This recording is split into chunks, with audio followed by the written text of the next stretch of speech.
Falando, o senhor me ouve bem? Boa noite, Mona Lisa. Boa noite a todos os telespectadores da CNN. Um prazer falar com você. O prazer é todo nosso. Secretário, bora lá para começar essa conversa, porque estamos repercutindo, no jornal essa decisão dos governadores.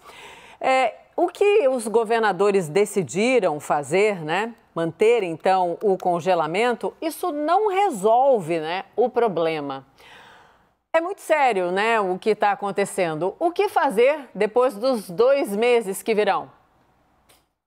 Exatamente, Mona Lisa. O congelamento do ICMS, na verdade, existe há muito mais tempo. A alíquota de ICMS não muda há vários anos e, mesmo assim, o preço dos combustíveis subiu mais de 50% no último ano. E agora se congelou por 90 dias e deverá provavelmente ser congelado por mais 60 dias, na decisão de amanhã do CONFAZ, já que há a maioria dos governadores, até o preço de referência sobre o qual incide a alíquota. E mesmo assim, os combustíveis continuam com o preço subindo, porque estão atrelados ao mercado internacional. Então, é a política de preço da Petrobras que precisa ser revista, pelo menos com um fundo de equalização de preços, para diminuir essa volatilidade tão alta, porque há a previsão, inclusive, de continuar subindo o preço do barril de petróleo. A questão do dólar está em patamar muito elevado em função da instabilidade aqui do nosso país. Portanto, a Petrobras tem que alterar, de certa forma, essa política de preço, dado que o acionista majoritário é o povo brasileiro dessa empresa. Claro que ela visa o lucro, mas tem que obedecer também uma questão de soberania, do país, dado que isso impacta todos os preços, não só os preços dos combustíveis. Então, a nosso ver, tem que haver uma revisão da política de preço da Petrobras.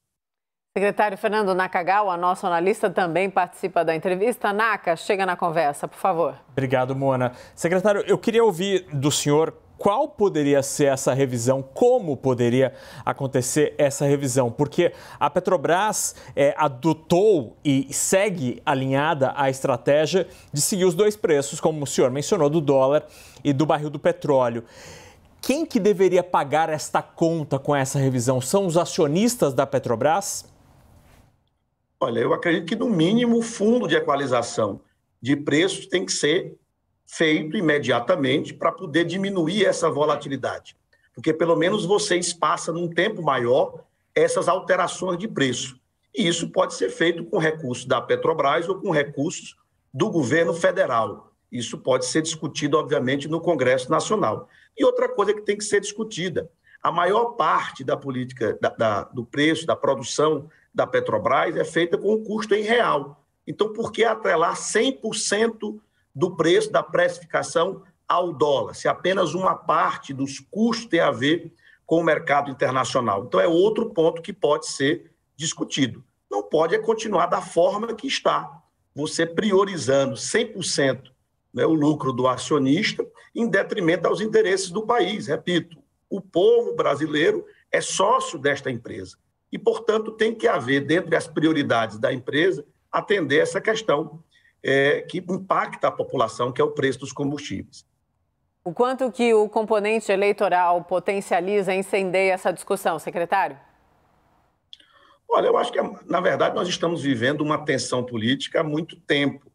Da parte do governo federal, uma tentativa sempre de se colocar contra os governadores, atribuindo essa culpa desse preço aos governadores, tensionando ainda mais o debate. Esse debate tem que ser feito de maneira técnica. O Congresso Nacional tem ferramentas, inclusive, para aprovar, por exemplo, uma reforma tributária que também ajudaria nessa questão do preço dos combustíveis e de outros preços.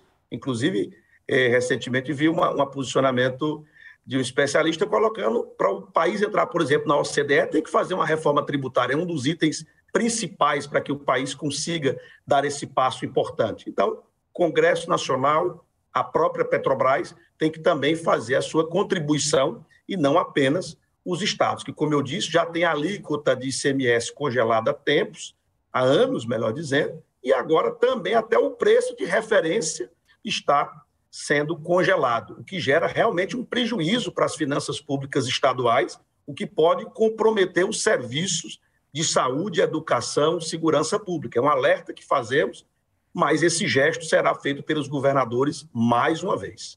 Thaís Arbex também chega no papo. Thaís? Obrigada, Mona Lisa. Boa noite, secretário.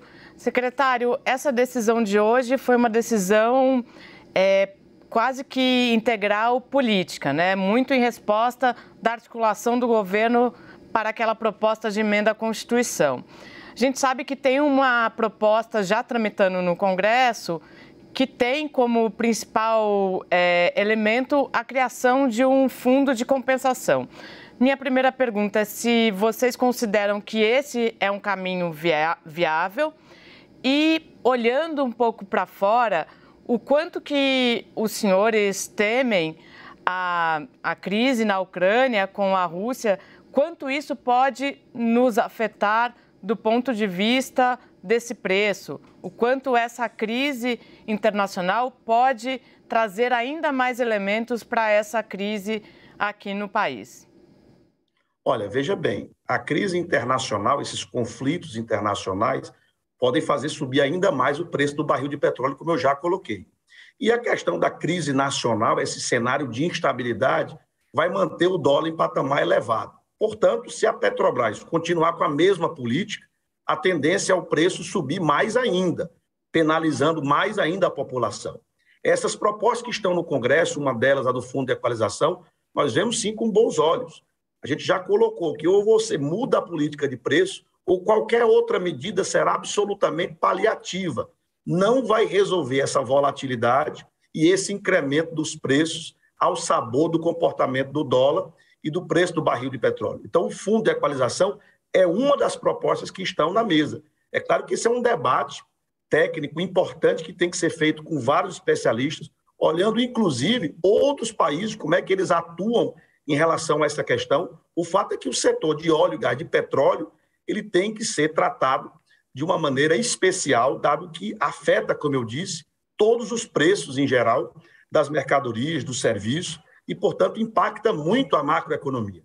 Então, tem que haver atuação, mudança, como foi feita na Carta dos Governadores, a proposta de mudança dessa política de preços, e eu destaco aqui o Fundo de Equalização como uma medida que teria que ser tomada imediatamente. E outras medidas, como a reforma tributária, a questão de se fazer um preço ponderado, parte em relação ao dólar e ao barril de petróleo, outra parte referente aos custos de produção. Isso também diminuiria, né, o preço dos combustíveis, mas isso tem que ser feito num debate técnico dentro do Congresso Nacional, porque tem que ter alteração legislativa, alguns desses itens. O fato é que, primeiramente, separar essa questão do ICMS dos combustíveis, que não tem nada a ver, já ficou comprovado. O ICMS não mudou e, mesmo assim, o preço da gasolina, do diesel, do gás de cozinha subir aproximadamente 50% em 2021. Secretário Rafael Fonteles, muito obrigada pelo tempo aqui com a gente. Até uma próxima e boa noite ao senhor. Boa noite a todos. Obrigada. A tragédia em Brumadinho completou 3 anos, né? E mais de 1000 dias depois, famílias ainda procuram por parentes desaparecidos.